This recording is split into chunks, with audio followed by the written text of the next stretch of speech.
Welcome. I am David Snead, the Vice President of Marketing for the New York Philharmonic, and I am delighted to host this conversation with Professor Susan Fournier about topics that she presented at our LEAD conference this June in Atlanta. Dr. Fournier is a professor of marketing at Boston University. Currently, before that, she was at Dartmouth, Harvard. You have written, last I looked, about 70 articles and case studies on marketing and consumers and brands, and have consulted with something like 20 firms, including Zildjian Cymbals and Harley-Davidson, which we'll talk about. So when Susan talks, people listen. And I hope this discussion today is illuminating to you about brands, brand relationships, consumers, and orchestras. I should tell a little bit about how this all came about. We met each other through our mutual friend, Kate Prescott, who's doing also a lot of great work for orchestras.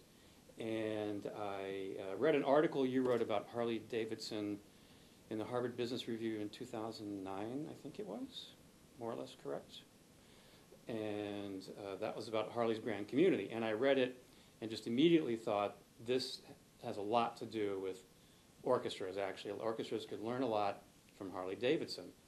And we asked Susan to come speak to a class that I led with Paul Hogle, then in Atlanta, now at Detroit, the Executive Leadership Program for Marketing and Development Directors. She led the class in a case study of the Harley brand community, which is just amazing. And out of that, we asked her again to lead 3 sessions at the Atlanta conference on these issues of brand relationships, customers, brand community. And that brought up a lot of other issues, which leads us to today's conversation. Before we get into it, I just wanted to cover a couple of things that people occasionally have asked me. One is, why worry about this? Why do this at all? Why worry about customers and customer relationships? And the answer is, that's where the money is. Keeping customers, getting more from the people you already have coming in the door is the #1 key thing we can do to build sustainable revenue stream for orchestras, I believe. Just to take one example, at the Philharmonic, we did a little bit of analysis and learned that if we could increase our renewal rate of current subscribers, forgetting single ticket buyers, just subscribers, increase that retention rate 5 percentage points from about 70% to 75%, that would lead to over $7 million of revenue over a 5-year period. And for any orchestra, that's real money. So that's why do this and why pay attention today. The second thing that sort of comes up is, does this only apply to big orchestras? How can orchestras, particularly smaller ones, like go say Kalamazoo, actually do this? And we asked that question of Susan in Atlanta, and the answer she gave is, first of all, you have to commit to it. You have to commit to knowing customers thoroughly, understanding them, understanding why they come, what you do for them, why they leave, how to get them back.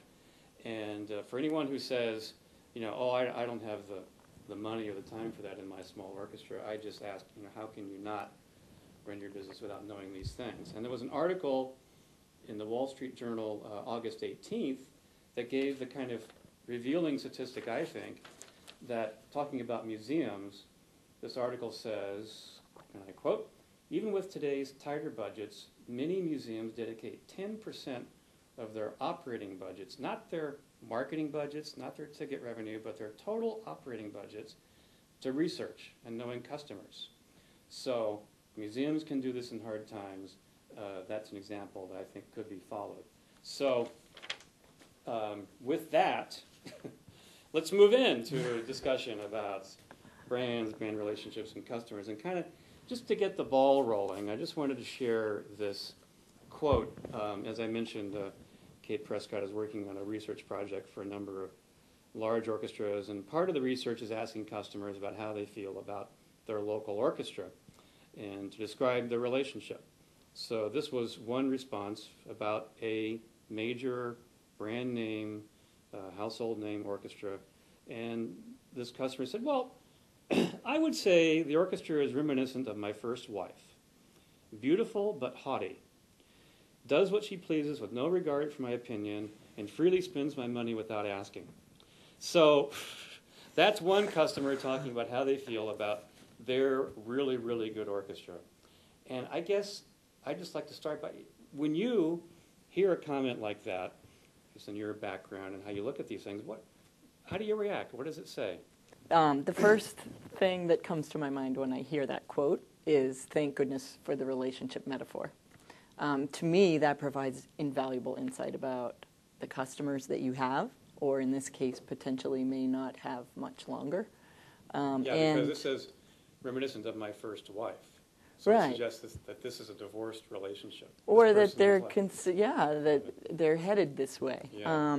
So it provides a lot of deep insight, I think, into the nature of the engagement. And we can understand our customers, or we can really understand them. And if you're to tell me that the analogy is a divorced couple, or an ex-wife, or a best friend, I'm getting a lot deeper understanding about what kind of relationship is going on. And therefore, what I need to do to strengthen it, to fix it, or to prevent it from diluting. That quote also, to me, suggests that one of the fundamental principles of relationships, at least for this individual, and it may be a representative of a bigger segment, one of the fundamental principles is not being adhered to, and that's, you're in a relationship, it's two-way. Someone speaks, someone listens, someone speaks, someone listens. It's reciprocating, it's back and forth, and this person is saying they do what they do without regard for me, and they never really think about me. So the next thing that comes to my mind is, whoa, how many of them are there, and are we doing any specific programs to help that problem? So why is it hard for, I guess it's not just orchestras, but organizations, companies, to actually have a two-way relationship? What sort of defaults to a one-way relationship, it seems? I think it's, on one level, fear. Fear of? The customer. Fear of the customer. A perception that we are, quote-unquote, managers. I mean, we're sitting here, actually, School of Management. We manage, we control, we have the power. So on one hand, I guess that's two factors at play there, because on one hand, we think we are managing, and that we therefore do, and they respond, as opposed to thinking that it's a reciprocating engagement. And then I think we are, a lot of us, afraid of what happens when we release that control. Mm-hmm. You know, what are they going to do? What are they going to say? Wow, I didn't really want to know that this person, who might be a 5-digit donor, feels this way about me, because now what do I have to deal with this? So there's a tsunami of effects that come from knowing, and so I think a lot of it is power, a false perception that we're in control of relationships, that they can be managed, and a sort of slippery slope. Because they actually are two-way, even if we don't know it. Right. I mean, they're buying something from us, they're coming to concerts, they're contributing or not. So there is in fact a two-way relationship, but we don't often treat them that way. Companies don't, consumers are living them and denying that reality. So when you're a consumer in a one-way relationship, we all know how that feels, as opposed to feeling like there really is a company out there that really cares about me and is giving me something that I connect with. Is there a company out there that you think is really, really good at two-way relationship? Well, you mentioned my favorite company in the introduction. The Harley? The Harley-Davidson example, to me, I hate to play it over, but it really can't be beat. That whole organization is oriented to the consumer. It's customer-driven in the truest sense of the word. And they release control to the customer. The communities are owned by the riders. So they get that. And some would argue that's been fundamental in their 25 years of double-digit growth, not recession notwithstanding currently. So, but for a cultural nonprofit organization that supposedly is mission-driven, does that concept still apply, that the consumer should be in control and all that? Absolutely.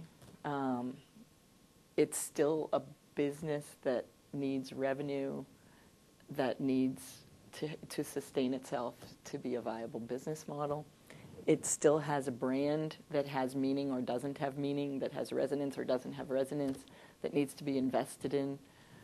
It's still delivering a product to consumers. And the reality of marketing is that marketing is customer driven, in my view of the world, if you're going to succeed. And if you're going to create value and distinguish yourself from competitors. So I don't think it's an option. I really think it's a mandate. Well, I guess if you think of the alternative, that the organization acts independent of, the people who buy the product, come to the concerts, donate money, it's easy to see how things can get out of whack pretty quickly. Every consumer company that's done that has met with a bad fate, and I feel the same way about a nonprofit company, Orchestras in particular. Well, yeah, but we have an artistic mission, and also we need to be able to take risks. We need to be able to occasionally play, music that's new, that people haven't heard before. And how do you sort of do all of that while still keeping the customer in control? Well, I think it's a balancing act, though, because yes, you want to bring new musicians forward, new composers forward, broaden people's minds, educate. That still can be part of the mission. Mm-hmm. But it doesn't mean it's not a black and white subject. It doesn't mean that you do that to the exclusion of the consumer. And I guess if you understand the consumer well and your customer segments, you'll know that in fact there are consumers out there who really, really want that. Absolutely. Who want something new. And you'll know who they are, you'll know why they want it, and you also will know what the barriers are to other folks and how to deal with them. If you don't understand the customer, you're clueless in trying to introduce new stuff to them, it would seem. You mentioned a couple of minutes ago these terms, brand meaning and brand relationships. What do you mean by that? Well, brand meaning to me is sort of where it all starts. If you are of the mind that branding creates value, and actually I could share several studies with you that demonstrates that branding does create value in a shareholder value, financial equity sense. Strong branded companies, monetary value. We've done research here with colleagues at South Carolina. If you invest in a brand and create a strong brand, by that I mean a differentiated, relevant offering with high esteem value. Differentiated, relevant offering with high esteem value. Esteem meaning regard. Regard. High regard, respect. Play all the notes the right way and all that stuff. Well, respect too. Okay, respect. That you're contributing maybe even to society. I mean, I haven't done the research in this field to know how that translates in this environment, but held with esteem and respect and trustworthiness. And if you build a strong brand, we've shown that you have greater returns and lower risk. Beautiful situation to be in as a publicly traded company. Yes. So if you're going to get that brand value from a strong brand, it has to start with brand meaning. And by that, I mean that a brand has to stand for something that matters and has to claim meanings in the environment that become attached to it that are going to add something to someone's life, that's going to make their life better, that's going to help them live their life. In the classroom that I teach at BU, I often use the phrase, people live lives, and into those lives our brands may come. And that's the perspective I'm talking about. They are people. They're living lives. They have interests, they have families, they have careers. And Orchestras or any other brand will come into that life if it's considered to be offering something of value, some meanings that resonate with them. That resonate in the sense that they offer value. They improve who I am or what I want to do or how I want to spend this evening or something like that. So everything has to start with the meaning. And then you can get all these benefits. But I thought the brand meaning was the logo. No. That's a big, I guess that you are tapping into something there that's a pretty widely held misperception, that brand equals logo, brand equals identity, the colors, the graphics, the the thing style. on the cow, right? It started with that. And now people often will spend, maybe even hundreds of thousands of dollars, redoing the logo, and they think, branding task is done. But that's really just how people will recognize your brand. When they recognize it, what's getting triggered in their minds? What are the associations, the meanings that are behind that logo? That's really the brand. Mm-hmm. And the brand then has a place or a role to play in the person's life, or it doesn't. In the person's life. So how do you, as a person working at an orchestra, managing a brand, know what the brand means? How do you know what the brand means? How do you find out the brand? Well, this would go back to the 10% of operating budget comment that you raised earlier. All kidding aside. Can you find out what it means without that? Without doing that? I think it's a multi-pronged task, because branding, first of all, there's an internal component of your brand. A brand isn't just something that exists out in the environment that we kind of push out there to attract people to buy it or purchase it or experience it. It's also something that lives and breathes in an organization. So we used the Harley Davidson example earlier. And so the brand meaning inside that organization is something that the people of that organization have to cohere around. They have to believe in it. They have to co-create it, because they have to deliver it. Mm-hmm. So on one hand, the brand meaning is part of what the organization decides that it will be.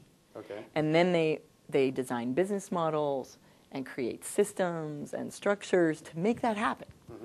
Mm-hmm. IKEA decided they were going to be, sort of Scandinavian fashion in a low-cost furniture.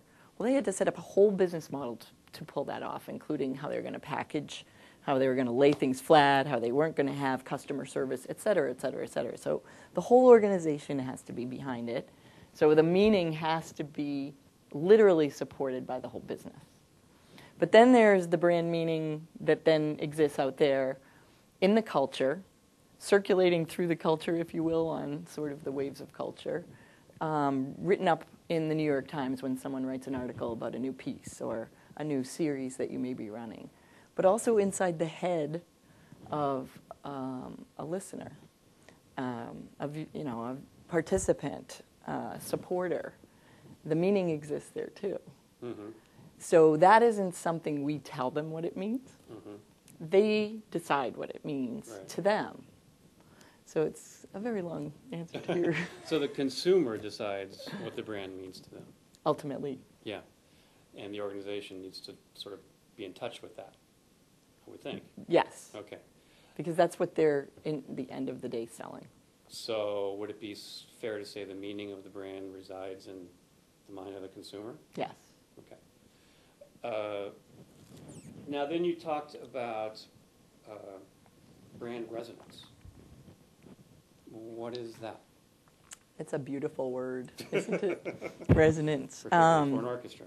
Particularly for this environment, yes. Mm-hmm. The word itself does suggest what it's going to reverberate. It's going to connect. Mm-hmm. It's going to have an effect that goes and that affects the things around it and changes the physical state, right? Mm-hmm. So resonance is intended to be that kind of a quality, that the meanings are going to enter my life, my mind, my thoughts, and reverberate.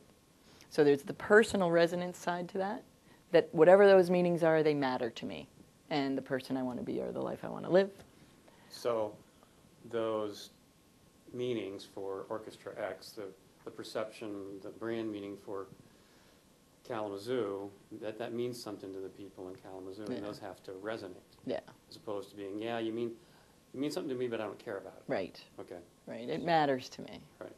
Okay. And it's something that, for one reason or another, will affect my life.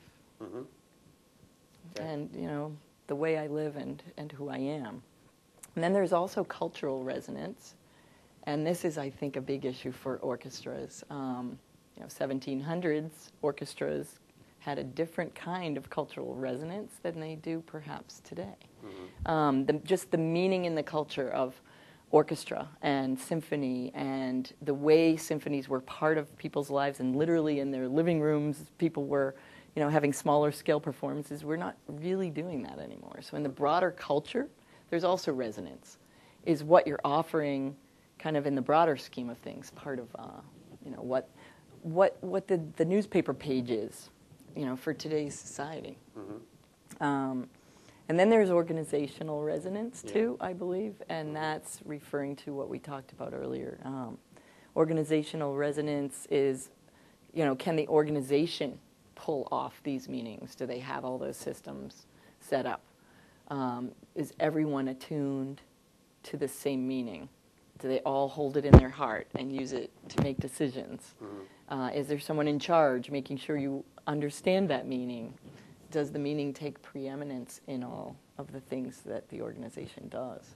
Yeah, so you wrote something which I wanted to sort of speaks to that in one of your articles. You said, research suggests that a brand management function oriented solely to the external market is no longer a viable entity. Strong bands have to start from the inside and then work their way out. So that's kind of what you're speaking about. So this affects the role of, say, the leader of an executive leader, executive director. Executive director would be the place in your organization, So there are a lot of components to this. There has to be, at necessary condition, but not sufficient, that top-level leadership. The person at the top making the decisions has to be a champion for the brand. Brand champion. Brand champion. So brand is part of what the top person is to worry about, be responsible for. Right. So continue. Right. In addition to labor contracts and figuring out other pressing responsibilities, to have brand first and foremost. And for example, at Harley-Davidson again, the main stated mission of the leadership there at the C level is to build and protect the brand, because the brand is everything at Harley. They sell bikes. They make bikes. Actually, they don't sell bikes. They make them.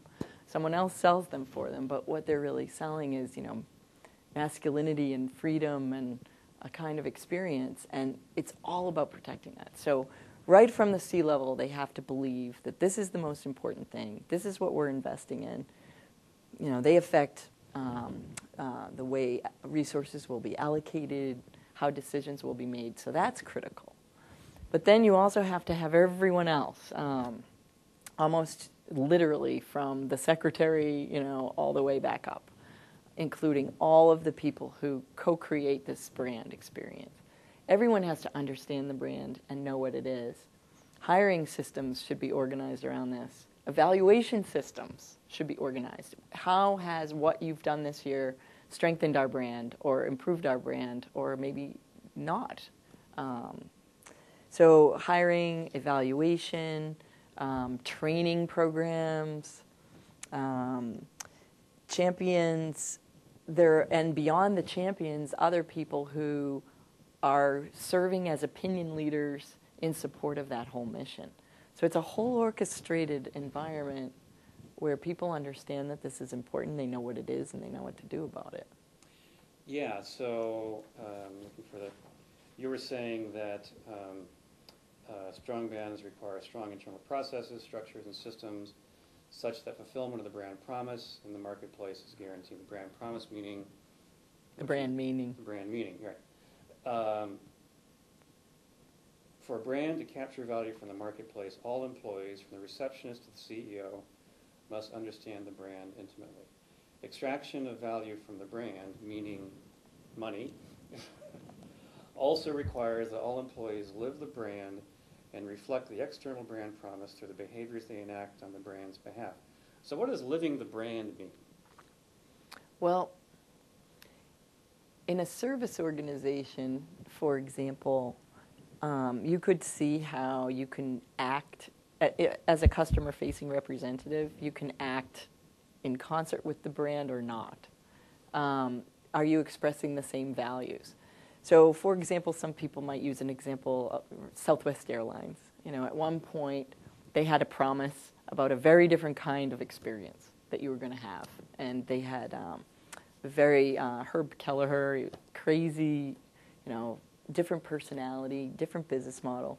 But every single person had to display those values and those express those meanings. And it was going to be a promise on a piece of paper, but a brand that wasn't being enacted. Mm-hmm. So that's one thing, is just that the customer-facing people, and are they literally representing that? And what then does the finance guy have to do? Well, he will, or she, Gal, yeah. she and he will be making decisions to support or not support. It's all about resource allocation, I think, there, where there may be a decision to change or not change a concert hall. Okay, well, going with the cheaper option might be more economical, but to really portray the values that we say our brand has, we should have a facility for community engagement, a place where people can gather and be educated in music. I mean, I'm not sure, but those are financial decisions now. Well, can we afford to build that, and can we afford to staff that, and will we have people supporting that? So the finance person is the enabler, I think, of the brand value. So what about HR? Why does HR director have to live the brand? Well, if you were to hire me and I was unable to understand what a brand is, or maybe I don't believe brands have value, and then beyond that, I don't really understand this particular brand, how are you going to... I'm hiring you as an HR director. Oh, you're just hiring me as a marketing person even, but I don't understand these things. How will you evaluate me? So if I'm brand-driven, HR should be constructing, literally, hiring policies, raise policies, criteria by which I succeed or fail in a given year. And so if the organization is brand-driven, HR is setting all those policies. In Harley, which we're going to talk about later, talked about this, they had a close to the customer group. Mm-hmm. What is that about? So at Harley, they had a lot of devices and structures and systems to enable this culture that we're talking about. And one of them is this close to the customer group. And it only had a couple of people in it, but their express purpose was to be making sure that everyone remained close to the customer. So they would orchestrate and make sure that you as an executive, now you're the head of marketing for a large organization, but Steve is going to be after you to get into the field 6 times this year and hang with your riders, your customers, in your case, your viewers and listeners. Mm-hmm. And so he was responsible for making sure that there were pulse points and connection points that every single executive had. And then he was also put in place as a kind of a control device to make sure that the insights you would gain from those customers mattered. So you had to do a little homework after being in the field. Well, here's what I learned from Daytona, and here's how this is going to affect my decisions going forward, and here's what I'm thinking about after this immersion.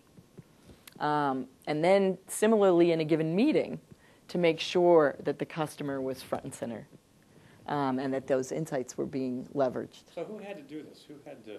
Every executive. Every executive. Every person. So, for instance, for an orchestra... And manager. Every manager. Finance director would have to spend some time out with audiences at concerts and engage with them, talk to them, and report back on learnings from that, and make sure that that got became part of all the decisions that were made. So yeah. people are aware of it. Okay. Now, just imagine that. So you have your chief executive, and now that person is spending, just say at minimum, 12 hours where the assignment is to connect with customers and talk. And it's not hi, I'm, because that sets up, it's really just being one of them, being part of the experience, hanging around, having the glass of wine, being in the audience as a member of the audience, and empathizing. So it's an empathy that you're trying to develop. 1 hour of that, 2 hours of that, 12 hours of that, it affects how you make decisions in the room the next time. So one of the orchestras I've worked for, among many, the senior staff every month had to call 10 customers and interview them on the phone and report back about what they learned. That's the kind of thing that you're... That's a second device that Harley-Davidson employs. In one group alone, I know in a given year they made 1,024 phone calls among a staff of 7. So I just happen to know that number off the top of my head because it struck me so much when I heard it. Because you do the math on that and you're thinking, wow, that's a lot of customer contact. Yeah. And, some of those phone calls were, hey, hi, David, how are you? I noticed that you went to the concert last night. What did you think? So some of them are very pointed like that, but others are just, hi, I'm from the Philharmonic. What do you think about how it's going lately? Mm-hmm. So they are, again, back to HR and how people, that's part of their requirements to stay in touch and to have that outreach. So these weren't people in a customer outreach group, a customer service and complaint department. Mm-hmm. These are managers.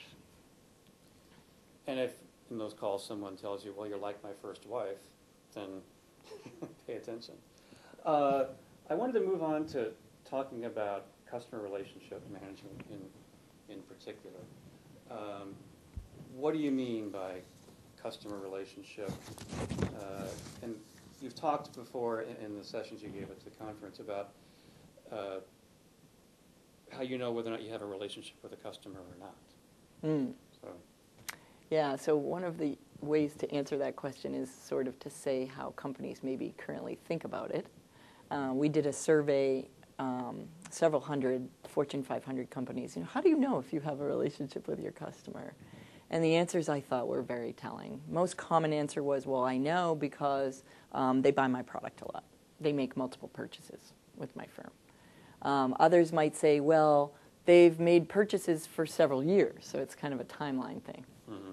And then other people might say, well, we have a card that shows that you support us as a member, and so therefore I know because you have a card that says you have a relationship. And that's the telling factor that you have a card. Okay. That's the indicator. And but when you really look inside some of that, some of it is just it's repeat purchase. Some of it maybe is even not a relationship at all. When you look at the programs that a lot of companies engage to create relationships, because that becomes another common answer. Well, we know we have a relationship because we have a CRM, customer relationship management program. And you look at the program and you ask, well, what are the goals and how does it work? Some of it is, it's just, giveaways, rewards. Some of it is actually maybe even bribery. Stick around, we'll give you something. Some of it might be more considered a lock-in or you're now stuck. You can't really get out with incurring high costs. Some of it's just a CRM program that's trying to optimize call volume so that you save the company money and you don't call as frequently or as often as you might need to. So some of that, what is a relationship? I guess I always feel like, well, what isn't it? And it isn't those things. It isn't the CRM program, and it isn't just people that buy you. Yeah. It's something that's, I always think of with that capital R. It's a word that comes a lot of it to me comes out of social sciences, relationship. I think human relationship. I think very personal. I think very intimate.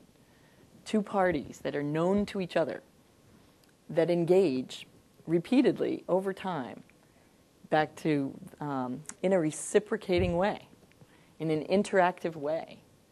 And when we're in this union, this reciprocating union, you're affecting my life and I'm affecting your life. So it's got a lot of consequences.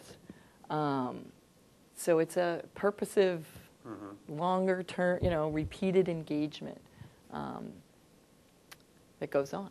So, right now, in understanding relationships, most orchestras know what concerts people have been to. They know the transaction level of the relationship. But what do they need to know to really understand the customer and the relationship? You talked about the difference between knowledge and understanding and information and meaning. I wonder if you could talk about that a little bit. Yeah, that was helpful to me in sort of grappling with this point. So a lot of our CRM activities are systems. They're huge databases where you're right, it's quantified. How many tickets did you buy? When did you buy them? Because that's the kind of, how much did you spend? And in a given year, how much maybe did you even donate with us? So dollars and cents and numbers. And IT departments really were the driver behind creating most CRM systems. And they are usually in departments called information management, right? I mean, it's information. Everything literally comes down to a 0 or a 1 or a number in a spreadsheet, right? So you have all kinds of, information, all kinds of knowledge like this, but they distill it down into 0, 1, 45, whatever. And that's information, taking it and getting it down to these little bits. But I think in relationships, it's more about this word we have been using about meaning. What's the meaning really all about? What is the purpose and or not? And meaning is really different from information because meaning is going the other direction. It's taking all the little bits, but saying, what larger sense do I make out of this? What does it all mean up here? What's the more abstract, holistic, very contextual understanding? So information systems are really diametrically opposed to understanding and meaning. And if you have context and complexity, which I would argue you thoroughly need to have a relationship, it's all about the context. Where have we been and what are we all about and who am I really? If you have context and you try to shove that into an information system, it's just going to create noise and the system can't handle it. So that's kind of why I've played with those concepts, because I think relationships, you have to get more to that deeper understanding. And to do that, you have to understand the people. Right. So how do you do that? How do you capture this information that helps you understanding and the meaning, the people, and then organize that in some way that is actionable? Yeah. You have to be, I guess, like some of these museums and really vest yourself and commit to a systematic, programmatic marketing research agenda.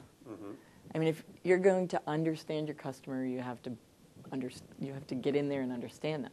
Now, you also have the close to the customer initiatives and the executives and managers going in the field. That's all knowledge too. So I'm not saying it just has to be a survey that you're fielding or something, but it's all part of it. You have to be in contact. You have to understand. And then when you're trying to understand them, you have to try to understand who they are and the lives they're living, as opposed to how many did you buy, when did you buy it, alone and in isolation. Right. Because alone and in isolation doesn't help me understand anything except that maybe you bought more than I did. But I don't know why, and I don't know who you are, and what purpose this activity serves in your life. So you could be buying a lot, but you are that quote of they don't care what I think, they never ask me, and this is my ex-wife. You could still be going to 10 concerts a year, and then I'm someone else with that same data point, but I feel completely differently. So you have to understand the whole person.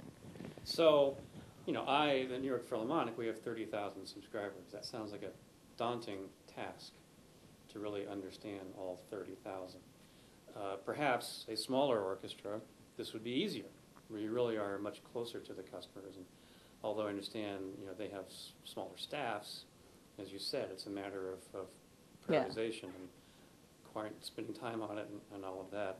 And then I guess if you do that enough, you can aggregate that into segments of people who certain thoughts or feelings or beliefs about you, and then begin to use that to create programs. I guess the other level is actually having a culture where there is a strong current going both ways between the organization and the customer, so that the consumers actually feel empowered to let you know what they think.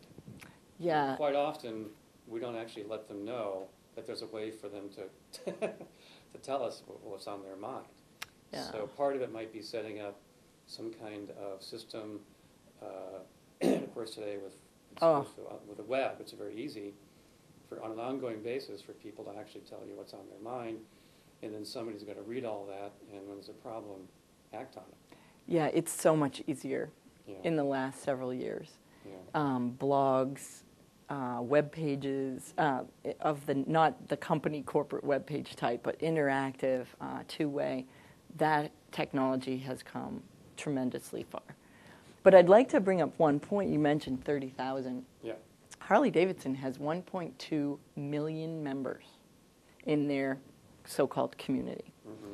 And I think a majority of those feel that they are related to very closely. Right. So how did they set that up? Yeah, so it's back to the whole organization, Right. and making the people feel that, in that organization, call it democratic, if you will, every rider feels valued. So there's no tiering and, okay, the people at the top of the pinnacle are the only ones we're going to talk to. Now, some of them do get special treatment, because there are some people that do tremendous amount of work, actually, for Harley-Davidson in hosting events and whatnot.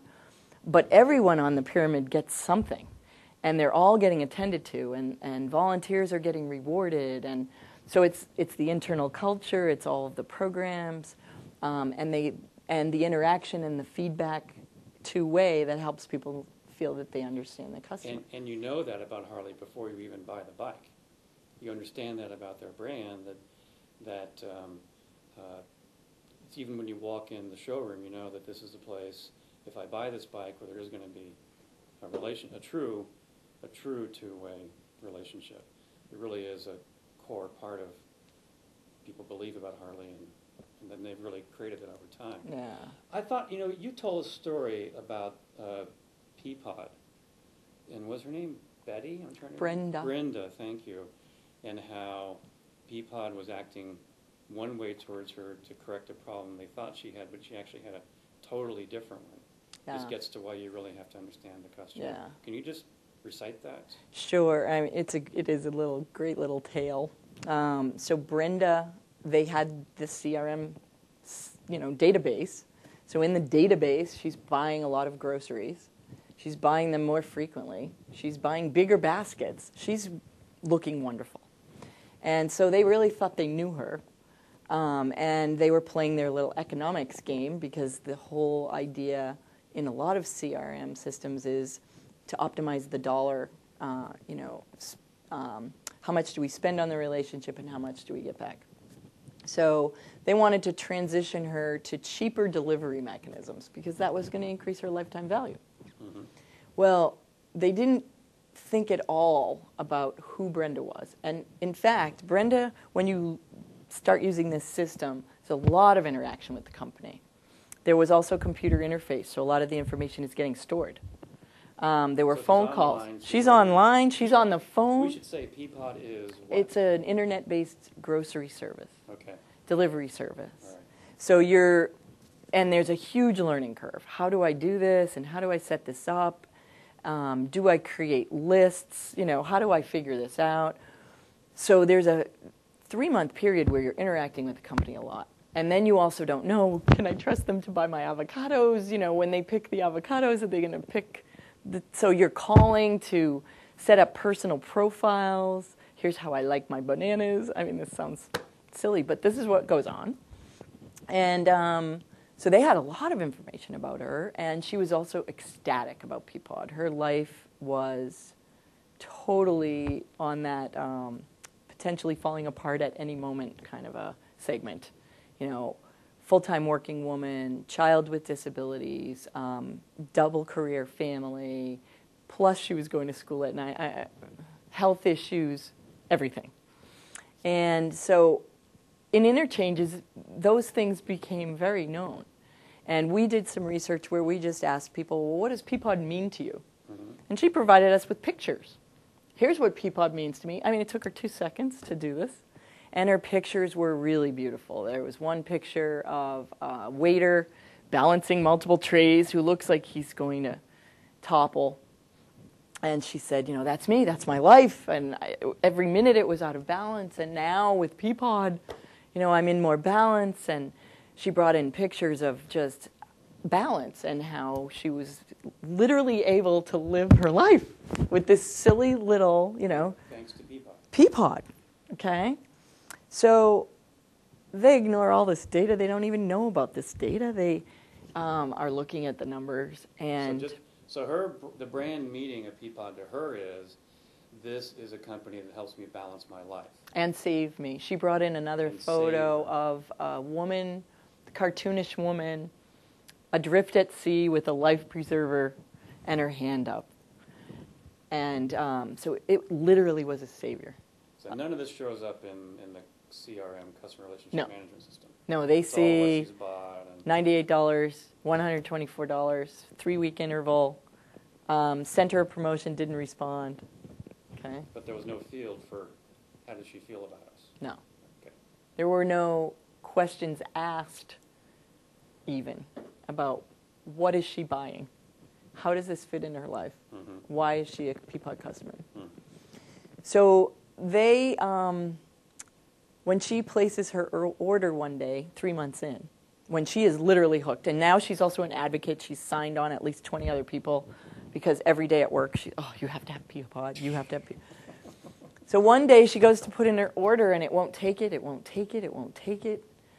She doesn't know what's going on, so she phones, and they say, oh, you can't use the mechanism that you've been using, which was, in her case, she would do the shopping, put in the order, and her husband, who's a firefighter, would swing by at a specified time, pick up the bags, and then drop them home. Because he's a firefighter. He's got which, again, very easily knowable. Mm-hmm. She said, this is why it fits into my life. I do this piece of it, and then he picks up the groceries. He fits it into his schedule. He puts them in the fridge. Life is good. And they call, and they say, well, you can't do that anymore because we want to have it delivered to your house so we can charge you, $10 delivery fee. She's crushed. She brings in pictures to express her feelings. We asked her to. And they were pictures of betrayal, abandoned and closed factory shops, pictures of peacock feathers. Her comment there, they're all the same. We're just one of millions. They don't care about us. The shop that was closed, all the workers, one day, they thought they had a life with this company, and then one day the doors were closed. Betrayal, wedding rings, crushed. Now, Peapod sits there, and 2 weeks go by, and 3 weeks go by, and 4 weeks go by, and their little CRM system beeps again, and it says, oh, Brenda she was on a 2-week interval. She hasn't, shopped. Oh, Brenda's on a 4-week interval. Oh, look, Brenda actually canceled her service. So they send her coupons. $25. Come back. And she, in our interview, said, don't throw $25 at me. A, I'm worth more than that. And B, that's not what it's about. Mm-hmm. It's not about the $25. If you want me, you call me, you apologize, and you figure out how we can make this better. But don't throw money at me. I'm insulted. Of course, they didn't ask those questions either. She's lost. She moves on to a competitor. She divorced him. Yes. That's a sad story. It's a very sad story. It's a sad story because we interviewed 18 people. There were so many people that were similarly misunderstood.